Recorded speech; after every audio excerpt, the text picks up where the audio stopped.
Fala pessoal, estamos aqui para mais uma leitura diária da Bíblia. Hoje é dia 67 e vamos começar a leitura agora do livro de Josué. Então vamos orar para a gente começar? Senhor, meu Deus, meu Pai, nós queremos nesse momento, Paizinho, te agradecer por tudo que o Senhor tem feito até aqui, Senhor, tudo que o Senhor já fez ao longo desse caminho, tudo que o Senhor ainda há de fazer. Te pedimos que o Senhor esteja guiando os nossos passos, Pai, abrindo os nossos olhos para o que não conseguimos entender ainda, Senhor, e abrindo portas também, Paizinho, diante desse novo conhecimento que estamos adquirindo agora, Senhor.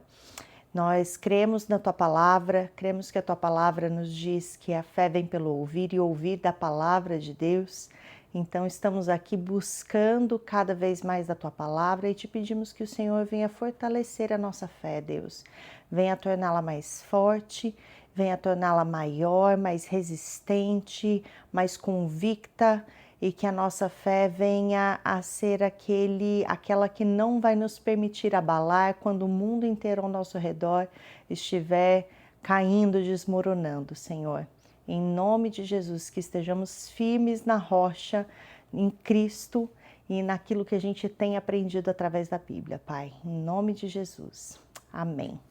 Vamos ler então Josué do 1 ao 4. Vamos começar com o capítulo 1. Depois da morte de Moisés, homem que servia ao Senhor, Deus falou ao assistente de Moisés, chamado Josué, filho de Num. Agora que meu servo Moisés está morto, você será o novo líder do povo de Israel. Prepare-se para guiar todo esse povo na travessia do Rio Jordão para entrar na terra que eu estou dando aos israelitas. O que prometi a Moisés, repito a você.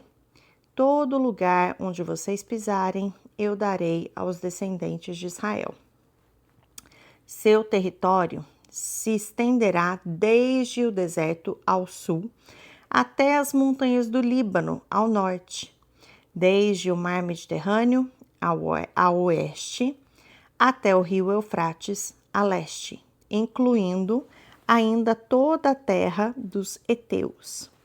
Ninguém será capaz de impedir a sua marcha enquanto você viver, pois eu estarei com você, assim como estive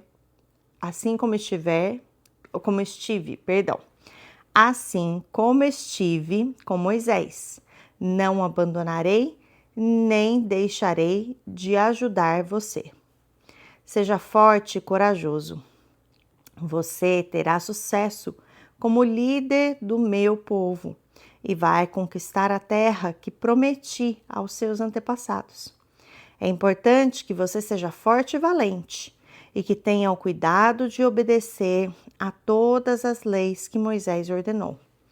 Se você quer ter sucesso em tudo o que vai fazer, seja obediente a todos os pontos da lei que meu servo Moisés passou para você, sem se desviar para a direita nem para a esquerda. Não se canse de lembrar ao povo as leis desse livro.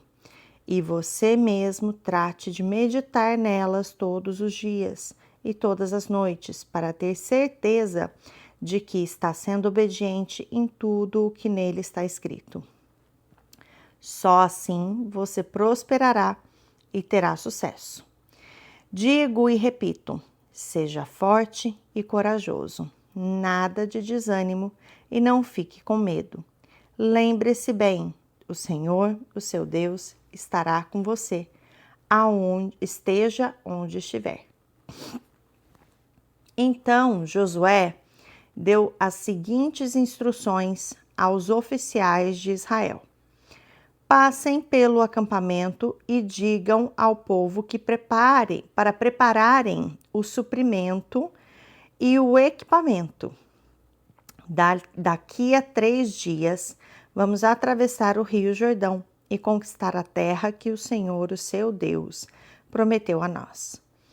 Depois, Josué convocou os chefes das tribos de Ruben, de Gade e da meia tribo de Manassés e disse: lembrem-se do acordo feito com Moisés, servo do Senhor, quando o Senhor deu a vocês descanso nessa terra deste lado do Jordão. As mulheres, as crianças e o gado poderão ficar aqui, mas todos os guerreiros bem armados para a luta têm de ir à frente das outras tribos, atravessando o Jordão e ajudando seus irmãos israelitas a conquistarem o território. Somente depois que o Senhor, o seu Deus, arranjar um lugar de descanso para eles, como deu a vocês, é que vocês poderão voltar e ocupar o seu território, que Moisés, servo do Senhor, deu a vocês, a leste do Jordão. Eles concordaram com isso e prometeram obedecer a Josué como comandante deles. Obedeceremos às suas ordens, como obedecemos a Moisés, afirmaram eles. Que o Senhor, o seu Deus, esteja com você, como esteve com Moisés. Se algum dos homens, seja quem for, se rebelar contra as suas ordens, morrerá. Só queremos que você continue com ânimo e com coragem. Capítulo 2. Do acampamento de Sitim, Josué, filho de Num, enviou 2 espiões ao outro lado do Jordão, para examinarem a terra, principalmente Jericó. Eles foram para lá e ficaram na casa da prostituta Raabe. Mas durante a noite, alguém informou ao rei de Jericó que espiões israelitas estavam na cidade. Então ele mandou soldados à casa de Raabe, exigindo que ela entregasse os homens, porque eram espiões. Eles disseram a Raabe, conforme a mensagem do rei. Esses homens foram enviados pelos oficiais israelitas para verem o melhor modo de atacar a nossa cidade. Raabe, porém, tinha escondido os 2 homens. Por isso, ela disse ao oficial encarregado: os homens estiveram aqui, mas eu não sabia de onde vieram. Eles saíram ao anoitecer, quase na hora de fechar as portas da cidade. Não sei para onde foram. Se vocês andarem depressa, pode ser que alcancem os 2. Mas, na verdade, ela havia escondido os homens entre as fibras de linho postas para secar no terraço. Então os soldados saíram em busca dos espiões, até chegarem à parte rasa do rio Jordão. Enquanto isso, as portas de Jericó ficaram fechadas. Antes que os espiões se deitassem para dormir, Raabe foi ao terraço e disse a eles: sei muito bem que o Senhor, que vocês adoram, vai entregar essa terra a Israel. Todos nós estamos com muito medo.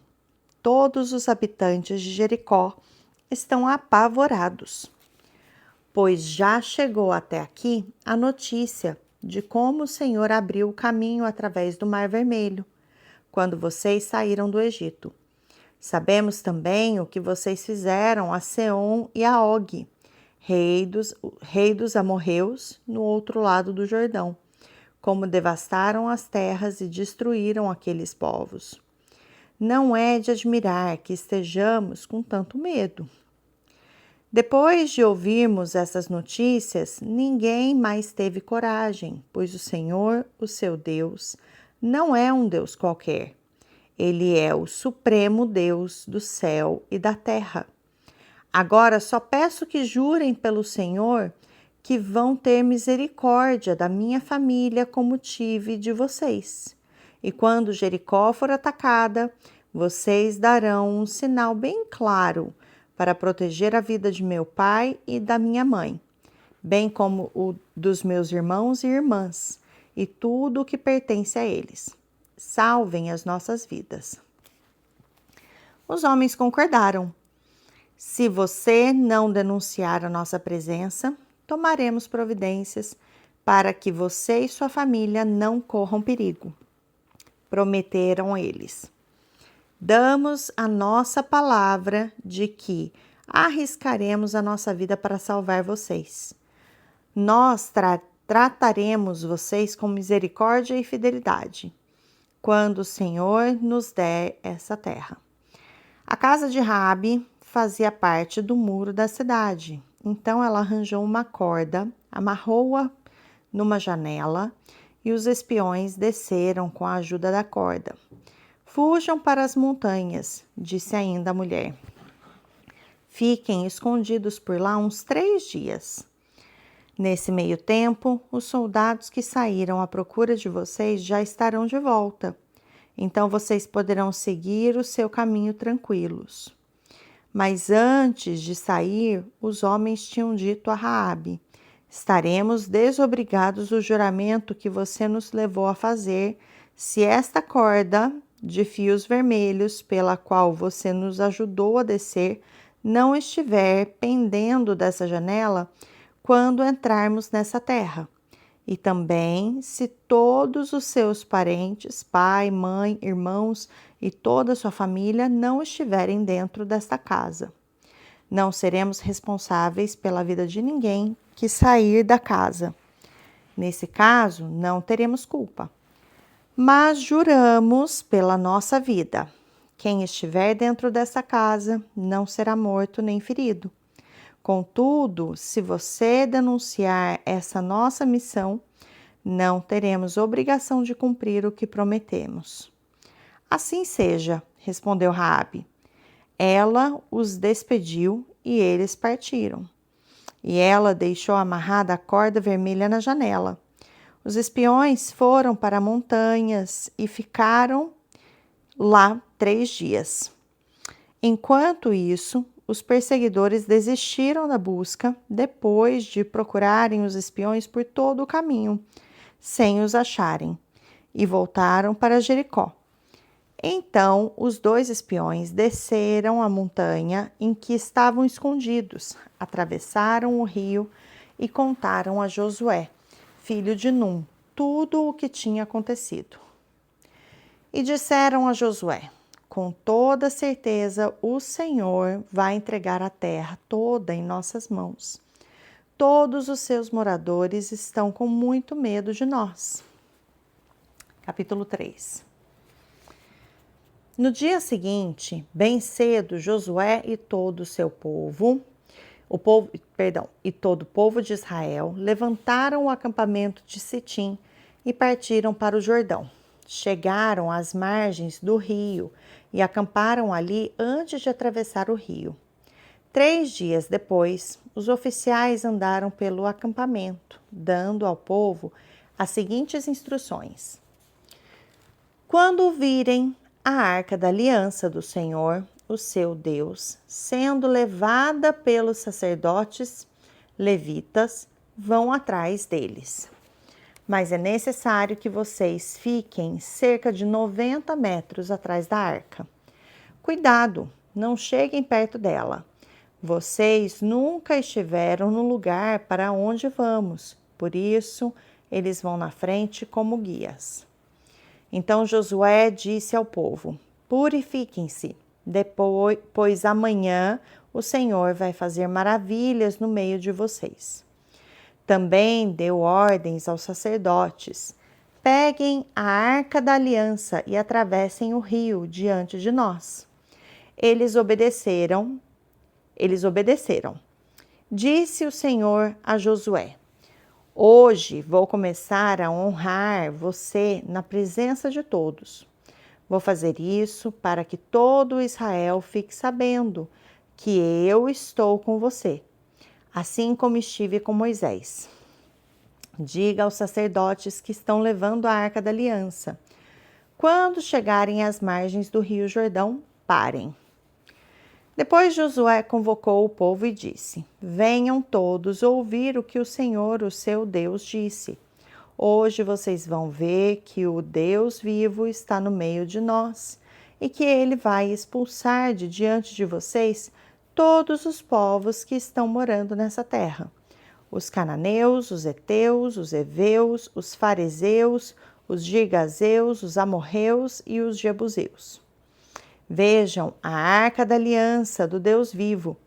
O Senhor de toda a terra vai atravessar o rio à frente de vocês. Escolham agora 12 homens, um de cada tribo, para uma tarefa especial. Quando os sacerdotes que carregam a arca do Senhor, o Senhor de toda a terra, puserem os pés na água que vem de cima, ele vai parar de correr e ficará, ela vai parar de correr e ficará represada ali. Quando o povo desarmou as tendas para partir, os sacerdotes que levavam a arca da aliança foram adiante do povo. Estava na época das colheitas, e nesse período o rio Jordão transbordava em ambas as margens. Quando os sacerdotes molharam os pés no Jordão, as águas que vinham do lado de cima pararam de repente e formaram-se uma muralha desde o lugar em que está situada a cidade de Ada, perto de Zaretã, e as águas que corriam para o mar salgado escoaram completamente. Então o povo atravessou o rio num lugar que dava de frente para a cidade de Jericó.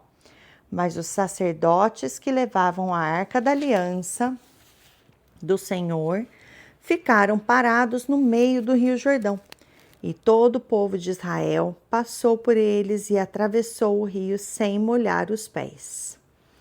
Capítulo 4. Quando todo o povo estava salvo no outro lado do Jordão, o Senhor disse a Josué: chame os 12 homens que foram escolhidos para a tarefa especial, um de cada tribo, e diga para que apanhem 12 pedras no meio do rio, do lugar em que os sacerdotes ficaram parados. Levem as pedras e façam com elas um monumento no lugar em que Israel acampar essa noite. Assim, Josué reuniu os 12 homens que havia escolhido entre os israelitas, um de cada tribo, e disse a eles: passem adiante da arca da aliança do Senhor, o seu Deus, até o meio do Jordão. E cada um de vocês deverá colocar uma pedra nos ombros, 12 pedras ao todo, uma para cada tribo de Israel. Com elas, vamos construir um monumento, de modo que, no futuro, quando os filhos de vocês perguntarem: para que servem essas pedras? Vocês dirão: é para lembrar que as águas do Jordão pararam de correr quando estávamos atravessando o rio com a arca da aliança do Senhor. Essas pedras vão servir para fazer o povo de Israel lembrar sempre desse espantoso milagre. Os homens fizeram como Josué havia ordenado a eles. Pegaram 12 pedras no meio do rio Jordão, uma de cada tribo, conforme a ordem dada pelo Senhor a Josué, e as levaram para o lugar onde o povo estava acampado. Além disso, Josué mandou fazer outro monumento de 12 pedras no meio do rio Jordão, no lugar em que estavam parados os sacerdotes que carregavam a Arca da Aliança. E essas pedras estão lá até o dia de hoje. Os sacerdotes que levavam a arca ficaram parados no meio do rio Jordão, e dali não saíram enquanto não foram cumpridas as ordens dadas pelo Senhor a Josué, por meio de Moisés. Enquanto isso, o povo atravessou o leito seco do rio, o mais rápido possível. Depois que todos atravessaram, os sacerdotes passaram para o outro lado diante do povo, com a arca do Senhor. As tropas das tribos de Ruben, de Gade e da meia tribo de Manassés atravessaram bem armadas, à frente dos israelitas, como Moisés havia instruído. Cerca de 40.000 guerreiros preparados para a guerra foram na frente de outras tribos, como forças do exército do Senhor, marchando para as planícies de Jericó. Aquele foi um dia marcante para Josué. O Senhor fez com que o povo reconhecesse o valor de Josué, e o povo passou a respeitá-lo como havia respeitado Moisés. E não só naquele dia, mas durante toda a vida dele. Então o Senhor disse a Josué: mande que os sacerdotes que carregam a Arca da Aliança saiam do Jordão. Josué passou essa ordem aos sacerdotes. E assim que os sacerdotes saíram do leito do rio, as águas começaram a correr de novo e cobriram as suas margens como antes. Esse milagre aconteceu no 10º dia do 1º mês. Nesse dia, todo o povo cruzou o rio Jordão e acampou em Gilgal, no lado oeste da cidade de Jericó. E ali as 12 pedras tiradas do Jordão foram empilhadas por Josué como um monumento. Então Josué voltou a explicar a finalidade das pedras. No futuro, disse ele, quando os filhos perguntarem aos seus pais que significam essas pedras, vocês poderão dizer: aqui o povo de Israel cruzou o rio pisando em terra seca, pois o Senhor, o seu Deus, secou o rio bem diante dos nossos olhos e manteve seco o leito do rio, até que todos tivessem atravessado. A mesma coisa o Senhor, o seu Deus, fez 40 anos antes com o Mar Vermelho. Ele fez assim para que todas as nações da terra saibam que a mão do Senhor é poderosa e para que vocês sirvam e respeitem o Senhor, o seu Deus, para sempre. Essa é a leitura de hoje, pessoal. A gente se encontra amanhã para a próxima leitura. Até mais!